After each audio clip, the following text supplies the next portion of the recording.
เขาเอิ้นว่าผ้าขวัญได้เนาะ พี่น้องกำลังเน็บอยู่ ถ้าเบิ่งพี่น้องตอนแล้วพุ่นแหละให้น้องจ้อยนั่งลงไปสิยืนเว้ยเพิ่นเป็นหัวผู้ใหญ่สบายดีน้องจ้อยทางป้ากำลังดำเนินเฮ็ดอยู่พี่น้องกับแม่สบายดีน้องถวยทองสบายดีแม่สบายดีผู้ช่วย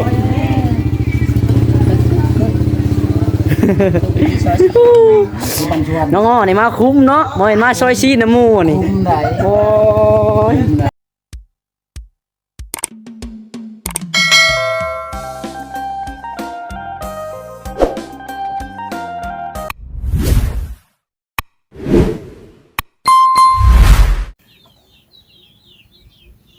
สบายดีและสวัสดีพ่อแม่พี่น้อง FC ที่หักแพงเบิร์ดสู่ขู่สู่คนเด้อพี่น้องเด้อเอาพี่น้องเอ้ยเบิร์ดสู่มองสู่บอลพี่น้องเอ้ยเนาะบ่ว่าสิเป็นพี่น้องฝั่งไทยพี่น้องฝั่งลาวทางต่างประเทศพี่น้องเอ้ยก็ยินดีต้อนรับทุกท่านเนาะเข้าสู่สองน้องไซลาอีกแล้วพี่น้องเอ้ยมาพบมาพบกันพี่น้องเอ้ยเนาะมื้อนี้มาอยู่ที่เฮือนน้องหละเองพี่น้องเอ้ยเนาะมานั่งคุยกับ FC ก่อนจักเล็กจักน้อยพี่น้องเอ้ยเดี๋ยวน้องหละวางกล้องดีๆก่อนเนาะแล้วก็ไปเบิ่งเวียกคือน้องจ้อยคือเก่านั่นแหละพี่น้องเอ้ยเนาะก็คือ FC เพิ่นเม่นมาถามอยู่เนาะถามทางน้องหละแข็งแรงดีแล้วบ่น้องหละคือว่าเฮ็ดเวียกอยู่เนาะลอยแล่นเวียกแล่นงานพี่น้องคือน้องหละก็ได้เฮ็ดซอยจุมเพิ่นเฮ็ดซอยงานเพราะว่ามื้อเนาะเตรียมจะขึ้นเฮือนใหม่น้องจ้อยพี่น้องเนาะขึ้นเฮือนน้องทรายพี่น้องคือทางน้องจ้อยนั่นแหละเนาะมือกำลังเตรียมเครื่องเตรียมของอยู่พี่น้องเนาะทางบนกำลังซอยซีนซอยยางไว้อยู่เนาะน้องหลาก็ถือโอกาสว่างๆพี่น้องมานั่งเปิดคลิปเนาะอยู่ที่เฮือนน้องหลาพี่น้องกะว่าสิมาอวดตู้เย็นใหม่FC ก่อนพี่น้องเนาะน้องหลาก็ได้รับข่าวดีพี่น้องวันนี้ในระหว่างรันเวียให้กับน้องจ้อยเนาะไปซื้อน้ำซื้อในพี่น้องเอาแต่เช้าไปแหละก็จะมาพักวังแรงนี่เนาะไปเดี๋ยววัดสิไปอีกพี่น้องตอนแรงนี่กะผมมีเวลาจับกล้องถ่ายคลิปเลยพี่น้องเนาะมีแต่ไปกับไปเอาจะได้กับพี่น้องเนาะเพราะว่ามื้อนี้ท่านน้องหลาได้รับข่าวดีพี่น้องได้ตู้เย็นจากแม่อยู่ทางต่างประเทศพี่น้องเนาะอยู่ทางสหรัฐพุ่นแหละเนาะเพิ่นได้ซื้อตู้เย็นพี่น้องมาให้ทางน้องหลาพี่น้องเนาะให้ทางบ่จิตเพิ่นมาเซอร์ไพรส์น้องหลามื้อนี้พี่น้องทางน้องสลาก็ได้เนาะบ่มีหยังพี่น้องมีแต่อยากคำอวยชัยพรในทางแม่พี่น้องเนาะที่ช่วยเหลือน้องหลาตลอดมาพี่น้องบ่แม่นแต่ว่าตู้เย็นเนาะทั้งเฮือนทั้งชาติแม่นเบิดเลยพี่น้องเนาะจังไรก็ขอขอบใจเด้อแม่เด้อคอยแม่อยู่ดีมีแห้งสุขภาพร่างกายแข็งแรงความเจ็บบ่อยใดความไข้บ่อยมีขอให้แม่แต่มีแต่ความสุขความเจริญต่อไปแม่สาธุพี่น้องเนาะไปวันนี้พี่น้องเนาะเดี๋ยวน้องหลาที่เข้าไปเบิ้งตู้เย็นถ่ายให้FC ทางน้องหลาเบิ้งก้อนพี่น้องดังคนดังเทือเพิ่นก็บ่เห็นได้พี่น้องเนาะเพราะว่าเห็นแต่คลิปอ้ายเพิ่นพี่น้องเนาะถ่ายลงไปแต่น้องหลานยังไม่ได้ถ่ายพี่น้องเดี๋ยวจะมาถ่ายอวด FC ก่อนพี่น้องเนาะเอาพี่น้องเดี๋ยวน้องหลานจะเข้ามาเบิ้งบัดนี้เนาะสิเป็นสียังพี่น้องให้ FC รุ่นเบิ้งเลยติดตามไปนำกันพร้อมกับทางน้องฉลาพี่น้องฉลาแหละฮู้แล้วเนาะเพราะอ้ายเพิ่นมาเซอร์ไพรส์พี่น้องไปวันเดี๋ยวน้องหลานจะเข้าไปเบิ้งบรรยากาศกองหลังนะพี่น้องเนาะแล้วก็จะไปอัปเดตพุ่นแหละเฮือนซาลานเป็นของน้องจ้อยพี่น้องเนาะไปโอเคพี่น้องอะไรพี่น้องเนาะผู้มาลุ่นผู้เดียวพี่น้องไว้ส่วนน้องถึงช่องมาอยู่เนาะ แต่ว่าน้องเป็นบ่ว่างพี่น้องข้าวเวียกนี่เด้เนาะตู้เย็นพี่น้องตู้เย็นน้องหลามาคันนี้มืดได้พี่น้องเนาะเป็นสีดำพี่น้องเนาะนี่โอ้ ไม่พี่น้องเนาะผู้แรกอ้ายเพิ่นบอกว่าตอนแรกพี่น้องยังเสียบไฟเนาะน้องหลากับผู้แรกรอบแรงผู้แรกพี่น้องเนาะตอนนี้4 โมงแล้วหาประตูก่อนพี่น้องไกลก็ว่าสิออกหน้าอยู่ไกลนี่พี่น้องเนาะออกป่าอยู่หน้าพุ่นแหละเอาไว้อยู่นี่มันสนพี่น้องมีแต่ไก่ขี้ดื้อขึ้นมาละขี่แต่ใจเฮือน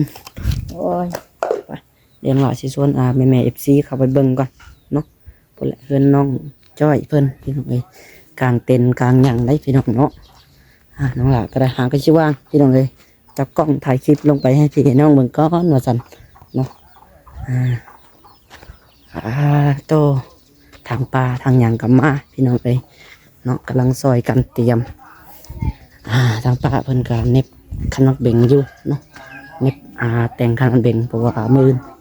มัดแขนเนาะเพราะว่าเอาจัดงานกับใหญ่เติบยกพี่น้องเนาะเบิ่งดิทางปลาทางหยังกระปุ้นหยังอ้ายเพิ่นก็ซื้อมาหลาย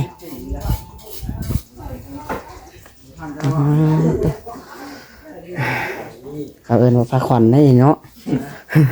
พี่น้องกำลังเน็บอยู่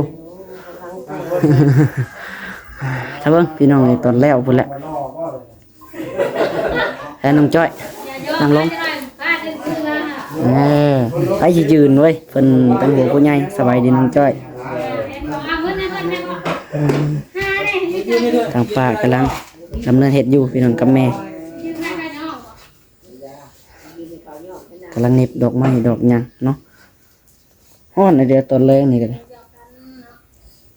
เห็นได้น้องจ้อยขักเยอะวะงามอยู่เนาะพี่น้องเนาะเคย15 ปีทุกคนชาวหมู่บ้าน30ได้ฮ้อนน้องจ้อยฮ้อนอะไรได้ค่อยอาบน้ำกินนี่เหอแตกเลยฝนจิตกได้นี่มื้อแรกไม่ฝนมาแท้ตกเมื่อคืนนี่8 โมงมันตกมันก็ยังมาโลด8 โมง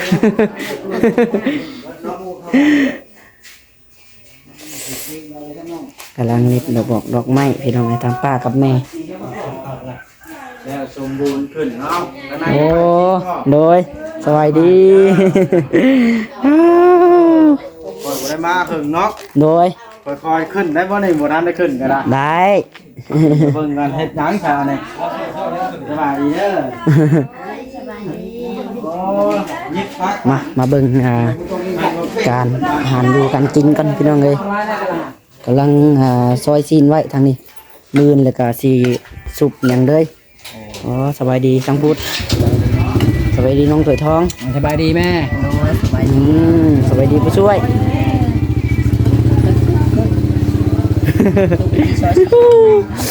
น้องอ้อนี่มาคุ้มเนาะบ่เห็นมาซอยซีน้ำหมูนี่โอ้ยมาเปลืองน้ำมันรถแล้วนายอ้อคนหนักหลอกชาได้หลอกเองพี่น้องเนาะตามเตียนนะคนเอาศพที่เราเคยฟังเนาะตกเชียนถ้วยได้ตัวนี้เนาะซอยซีนนี่เฮ้ยงั้นแกจะหลอกก็จักแล้วมั่วเลย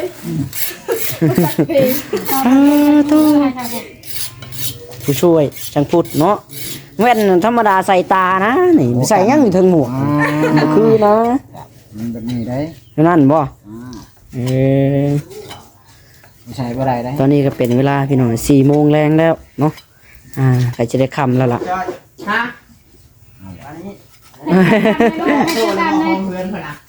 เจอกันมื้อนั้นให้น้องจ้อยได้ชวนอ้ายเพิ่นรอนะน้องจ้อยอ้ายเพิ่นรอแน่ชวนอ้ายเพิ่นรอเบิ่งแน่ได้เฮือนงานก็ได้ไป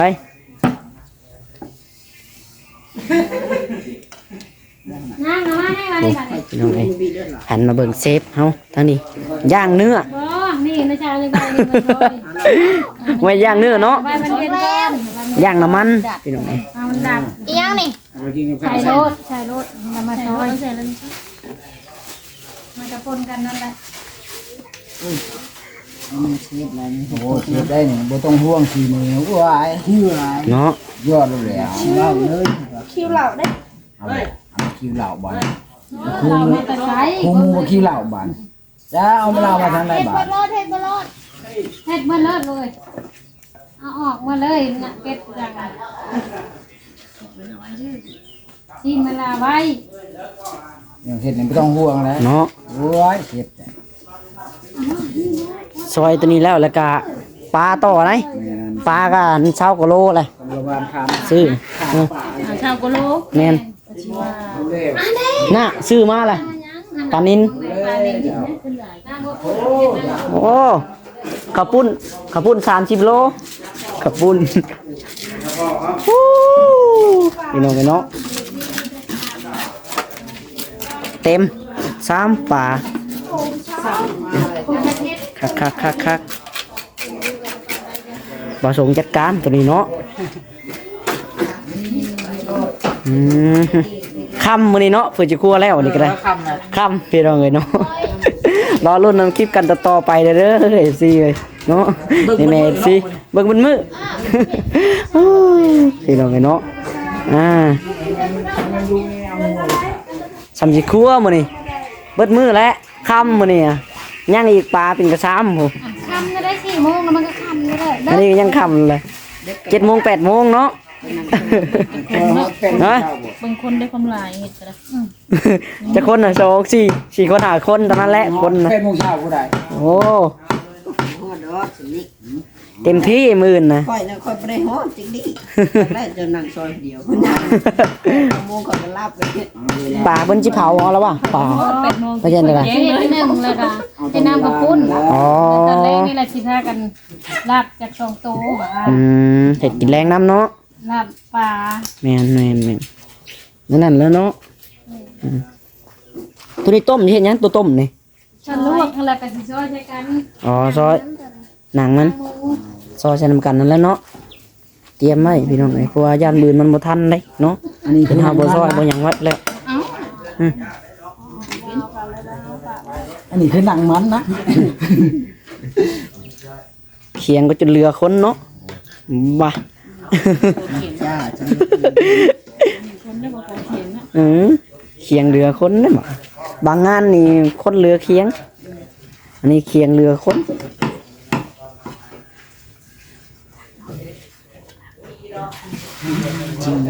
หืม โอ้นางนางเถิด เราได้ช่วยนางบ่อุ่น เราเอา เฮาได้เฮาคนอ่อน หาเพิ่นนะบ่หาได้บ่อายเพิ่นหาแล้วบ่โอได้จ้ะ เฮาไม่เฮ็ดอยู่ มีเฟซอยู่บ่ทักแชทบอกเพิ่นเด้อ ชาวชาวบ้านชาว พี่น้องเอ้ยเนาะทางตูซิดอย่างที่น้องลาบอกแล้วพี่น้องเอ้ยแชทบอกเพิ่นอยู่ทักบอกอยู่ขึ้นเฮือนน้องจ้อยเนาะบ่าวจิตเนี่ยก็บอกแล้วพี่น้องเอ้ยยังแต่บ่าวโอดิกับบ่าวแสนเพิ่นพี่น้องเอ้ยน้องจ้อยมีอยู่บ่น้องจ้อยเฟซบ่าวแสนมีอยู่เนาะโอเค บอกลาโลดแต่โมเวนเนี่ยจะลืม คอยซอยเห็นบอกคนมานั่งแป๊บเดียวได้ชิน ทักบอกเพิ่นเพราะว่ากันอยู่ใกล้ยังว่าคล้ายเฮาไปบอกฮอดทีพี่น้องไกลมีแต่ทักบอกเพิ่นว่างกะมาเพิ่นบ่ว่างกะบ่เป็นหยังเนาะขอแค่เฮาบอกพี่น้องเอ้ยอะไรก็บ่ได้ทิ้งบ่ได้ปะกัน ไปเดียวมาโอ้ ไปเลี้ยวยังคำพูดจากภาษาลาว ไปเที่ยวก่อน มันเป็นผู้จักษาแล้ว เฮ็ดได้เนาะ ได้จ้ะแล้วภาษา เอาเชมาลูก ไปเที่ยวไปวันยังไปดู ดังไปเนาะ ไปยังแถวประชายังอ่ะ ชาจีนจากเขมร ไปคนละสั้น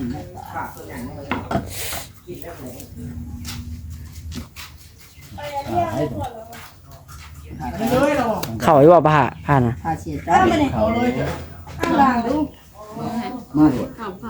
ลองด้วย แล้ว ที่ลองนี่ มันไม่จะเป็นไม่ต้อง ลองชิมหมูลองชิมหมูไปลองอย่างดอก แข่งให้ปันกันหาสองคน ให้มันเรียกไว้ แข่งขันกันไฟซอยแล้วก็ บอก ชมเชยนายสั่งให้เลย คอยกัน ซอยแล้วตัวนี้แล้วก็ไปคั่วปลาต่อพี่น้องเอ้ยเนาะคั่วปลาน้ำผสมบ่ละปลาก็ยังเป็นกระซ้ำ เดี๋ยวว่าบ้า มันมาผู้เดียว โอ้ไหวกันแล้วเราก็ปลาเป็นกระซ้ำ นั่นแหละ ชีลายผดแล้วดอกกินตามมัน ใช่น้องอ่ะกด แล้วฉันพูดว่าแข่งขันกันยังแล้ว นั่งซึ้งอยู่นะ จะได้ง่าย เบิดได้บ่ถ้วยครูป้าเชียวชาวชินเบิดได้ เบิดแล้ว เบิดได้บ่ชินน่ะนี่ตัวทองถามเบิดได้บ่ เบิดแล้ว แหน่ยังอยู่ไร เด็ดบางจุด ยังคนเอาตัวหอดมาให้ มันโหดได้นี่ บ่ได้ย่านดึงซอย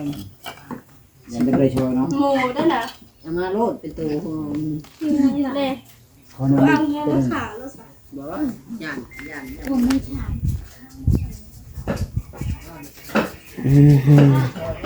ทำภารกิจทางนี้เนาะสอเก็ต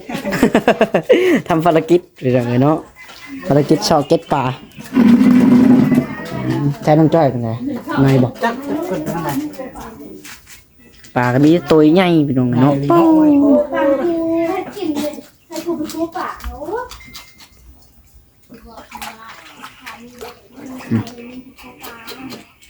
ได้เลย แม่หนึ่งเข้า จ้าหนูที่อ่ะ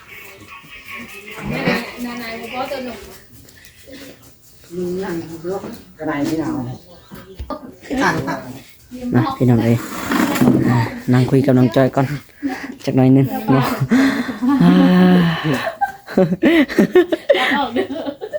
อีหยังตัดออกยังหัวตัดเนาะน้องจ้อยเนาะตัดอีหยัง อ่ะพี่น้องไงเนาะสินั่งโอรมกับน้องจ้อยจักหน่อยหนึง แน่แน่แน่ ฮะแล้วมันยังบ่บอดจะเห็นยังฮะทิมรถอะไรพี่น้องไงเนาะโอ้ยเอาแล้วรถฝนคือคำต่ำแท้น่ะ แน่แน่ นั่งบนลืมเด้อนั่งทำนั่นแหละ เอาพี่น้องมาเข้าเรื่องกันก่อนถามจากเด็กจักหน่อยดอกพี่น้องเอ้ยเมื่อเช้านี้ก็ไปบอกแล้วพี่น้องเนาะเรื่องแขกคนนั่นแหละพี่น้อง โดย ที่ ยัง มา คิดไปบอกอยู่สิหาน้ำก่อน หาน้ำก่อนบ่ เลย ปากกรรมก็บอกแล้วพี่น้องเนาะแล้วทางแม่น้องจ้อยก็สิโทรบอกบ่ โดยเขาบอก บอกรถทางแม่ก็ได้พี่น้องเลยเนาะเดี๋ยวว่า FC เว้าอีให้ก็แม่ตัวเองว่าบ่มาอีกพี่น้องเลยเนาะมีแต่ว่าบอกรถทางแม่ทางญาติพี่น้องนั่นแหละแถวเฮือนเท่านี้แหละเนาะตอนแรกพี่น้องเดียวชวนน้องจ้อยไปหาเราบอกเนาะไปหาน้ำก่อน โอเค คุยชั้นนี้เลยไม่ได้คุยหลายนะน้องจ้อย เอาเนาะเตรียมไปหาบอกแล้วเดี๋ยวคำบัดไปต่อ หาน้ำก่อน มันห้อนพี่น้องไอ้เนาะบตีละน้องหละก็ได้นั่งยังเหือแตกเหือแตนอยู่นั่นแหละมืออื่นพี่น้องเลยเราเบิ่งบรรยากาศต่อไปเนาะ ร้ายที่ยันเติมกูไปนะ ตัวเองหลงบนอะไรเอง จังแม่นนะ เบิ่งพ่อครัวนี่ได้อเนาะ สูบอกให้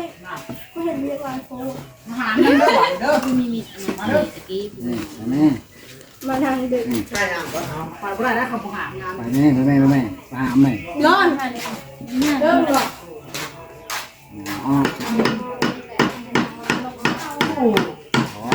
ลูกอะไรได้ห้องเองแบบลูกอะไรได้ บางทีต้องถอน ทานอาหารละ ลงหันก้อนนู้นเส้นที่มันต้องทอนอย่างเดียว โอ้ ทอนคนหมูเจาะเกล็ดจะซื้อบนเห็น โซเก็ต ยังไง ยัง ขี่ยังเจียวออกขี่นี่ปะ โว้พูดเนื้อเขียนนี่ไปนี่คือชิ้นหมูไรเอามาเต็มกัน นี่เคียงเอาเคียงตัวนี้ไปออกมา บ่ได้แล้วเปื้อนบน มันเปื้อนบนได้ดูแล ไปหา พอมันแดดเลยหาครัวมันห่มเลย มันห่มกันลูกจังน้อยได้มัน ไปชินังครัวปลาได้แล้วพอแห้ง มันอ่อนได้ลูกมันข้าวอยู่เลย แดด หมูมาปฏิข้าวมัน หาครัวมันไหมข้าวเดียวเบิดแต่เนาะบ่ได้ข้าวธรรมดาข้าวเดียวเบิด มันเหมือนข้าวนึง อันเดียวเบิด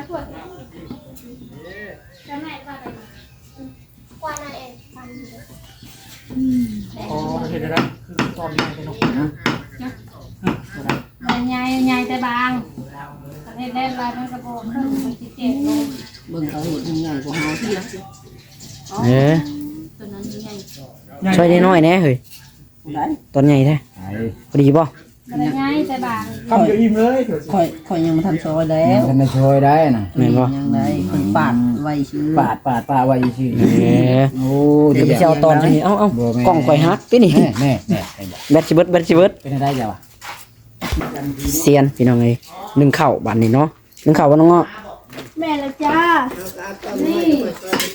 หนึ่งจ้า แค่ล่ะ เมีย หน่อย มันทอดแล้วมันเข้าบ่ได้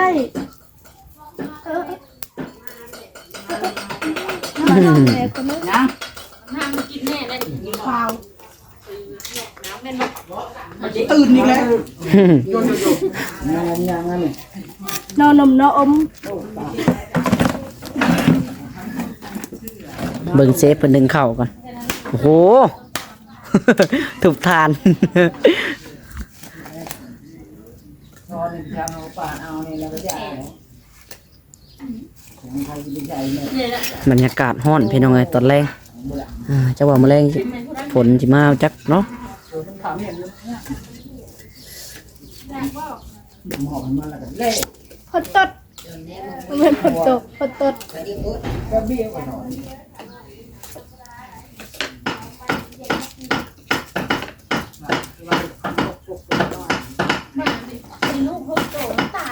แล้วก็หลังยาที่คอ เลยให้เขา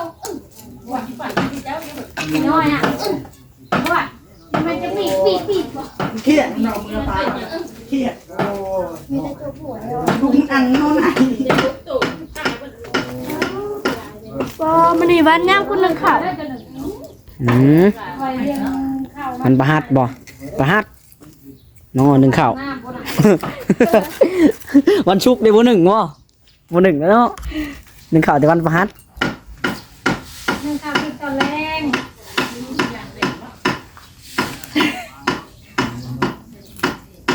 มันนี่วันเที่ยอะไรเออ มาช่วย ป้า ว่า บอกใครมาเข่า ไปพี่น้องเนาะโอเคอันนี้ก็ได้เนาะสำหรับคลิปนี้ก็ได้จะขอตัวลาไปก่อนพี่น้องเลยไปพบกันคลิปต่อไปแล้วพี่น้องเด้อสำหรับนี้ก็เนาะจังไรก็ขอขอบคุณขอบใจทางผู้หลักผู้ใหญ่เพิ่นที่มาช่วยเหลือทางน้องจ้อยพี่น้องเอ้ยจนมาฮอดตอนนี้เนาะจังไรก็ขอขอบคุณขอบใจหลายๆพี่น้องเอ้ยไปสำหรับคลิปนี้ก็ได้เนาะน้องหลากก็จะขอกล่าวคำว่าสบายดีพี่น้องเนาะบ๊ายบาย